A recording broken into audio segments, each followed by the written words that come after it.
This suspension and steering is so good. The suspension's incredibly stable and predictable. There's no like whip back and forth. And the steering's real light for it turning 43s. That's the other thing that's changed since the last thing you saw it.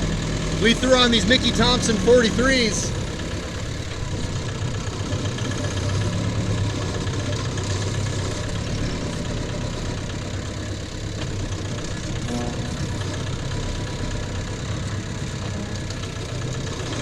God, what a machine. I've never had anything with this big a tire or this light. It's just the combination. Hey, we actually touched something on the belly. And with the axles being so heavy and being on portals, it's just an absolute game changer as to what you can accomplish. First half of boat ramp, all done.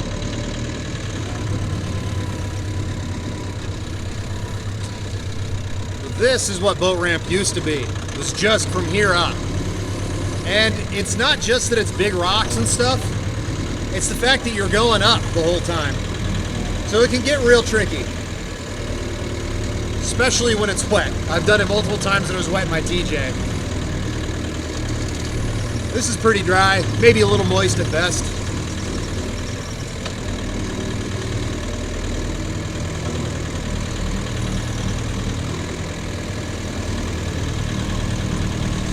Oh, front locker's not working.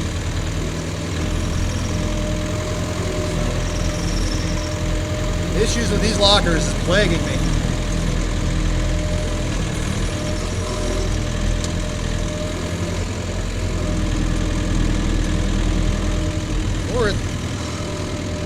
Are the front wheels turning?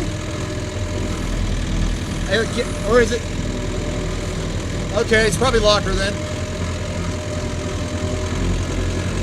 All right, big climb.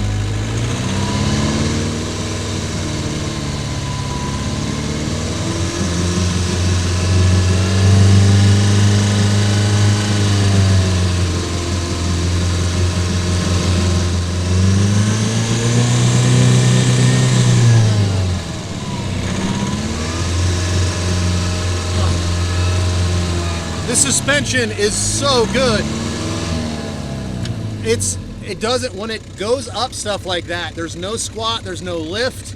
You could feel where it felt like it needed to bounce for a second, but it just immediately got it right under control. This thing is so good. Minus the front locker. I don't know why the front locker's not working. The last time you would have seen the Samurai would have been at the Onx Offroad games. It was really fun, but it had a lot of issues that I was trying to work through. I'm still trying to figure out the best way to move forward with lockers. Right now, we just have them zip tied closed so that they'll like be engaged so I can test to make sure these lockers are actually good. Then I can figure out a way to actuate them. There's, you know, a lot of options. Cable, I could do like some little air cylinders, I don't know.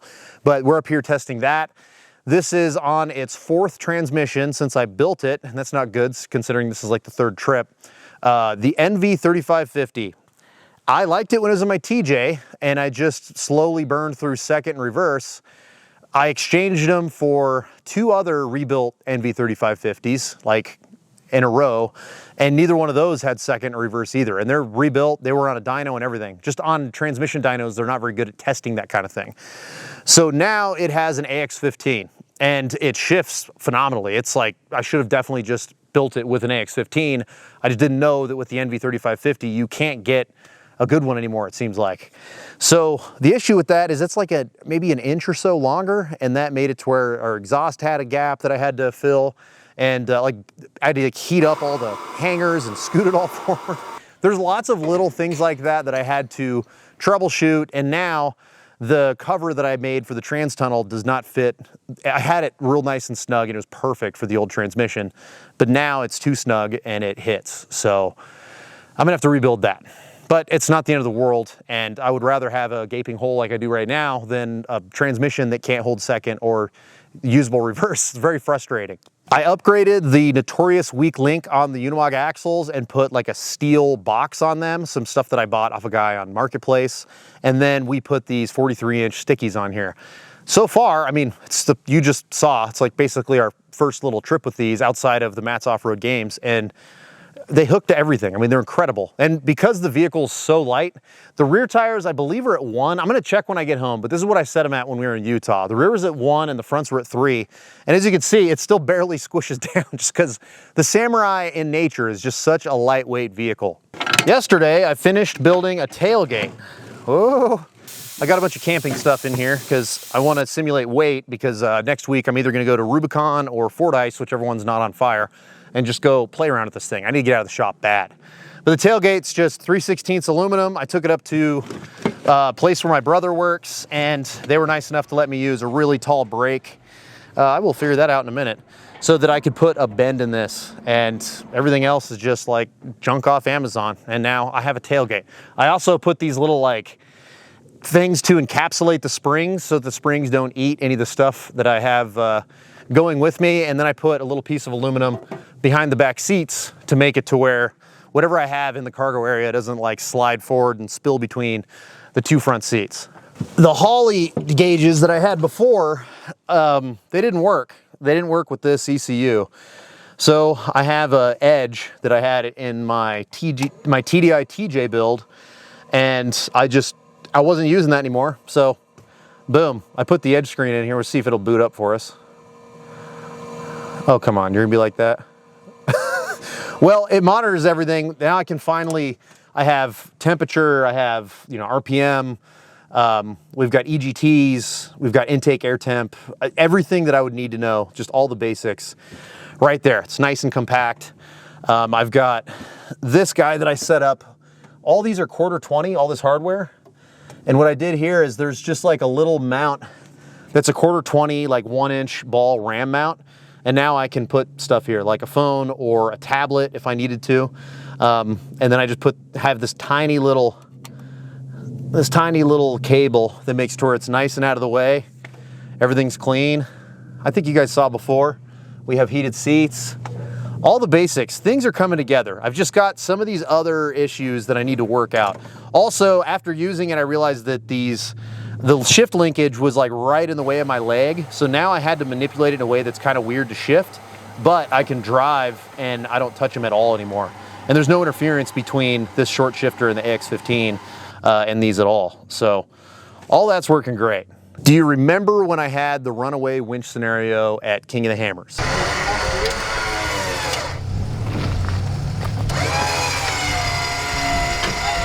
Oh shit, yeah. Hey, put in freeze pull. It's locked up. To get around that, I now have an on and off switch right here that will cut power to the winch in case that was to ever happen again.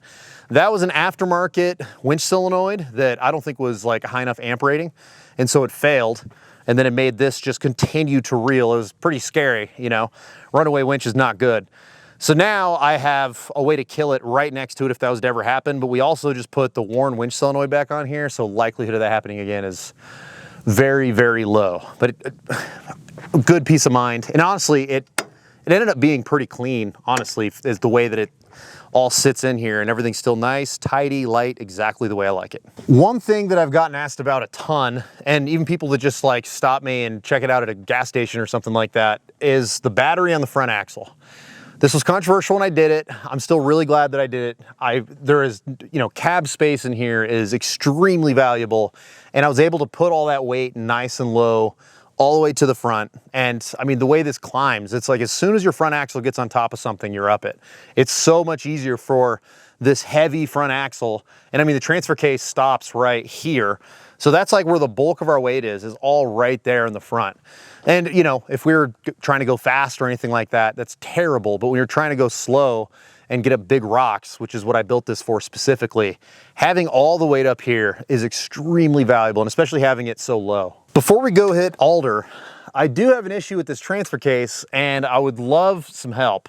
This is a Midnight Metalworks case, and from what I understand, they're not in business anymore. When they sent it, it didn't have a shift housing on the back of the transfer case, and I assumed because it was like a custom housing, they must have some sort of like detent spring thing going on inside of the housing. Well, There was an issue where they didn't have the correct lash set for the front yoke. I was like, no problem, I'll just zip it apart, put some shims in there. And when I zipped it apart and put shims in there, I realized, oh, there's like zero accommodations to like keep things in gear. So if you know of an aftermarket company that sells a shift housing for a Dana 300, or if you have one laying around, please contact me. I would love to buy one so that I can make it to where when I go downhill, this doesn't just constantly fall out of gear and stuff like it does right now. Sure would be nice to have a front locker.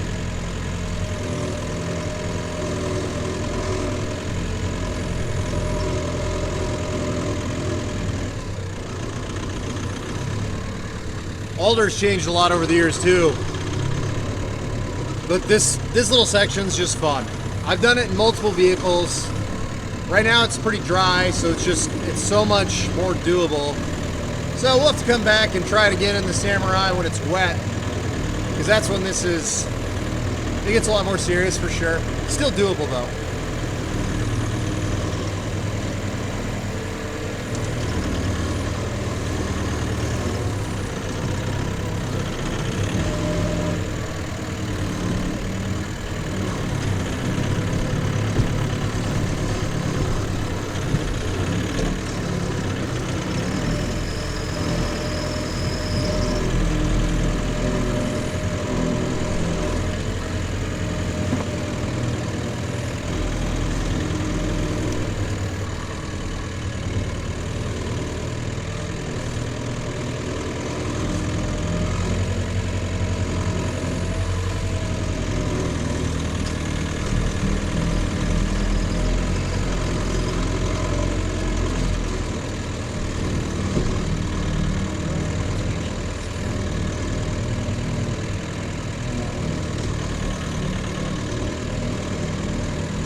These are big rocks up here.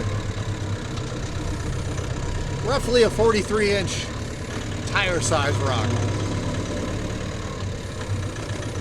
And huge shout out to Watch This four-wheelers for coming out here and maintaining these trails and building this stuff. This is the reason that we all get to come up here and enjoy it.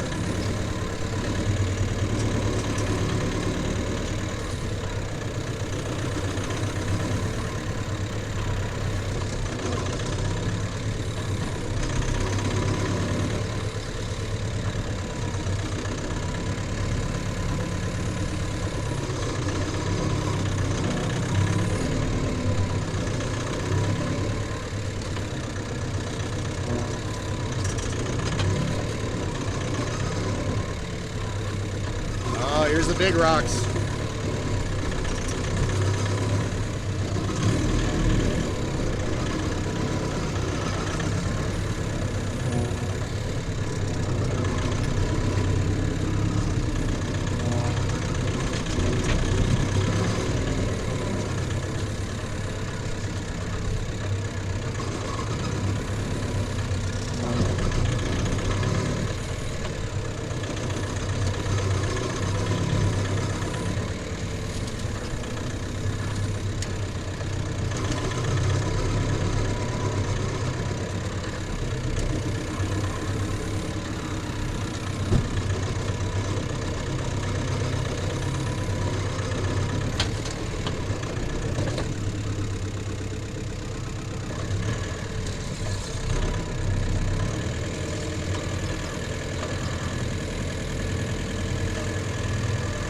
What a trail.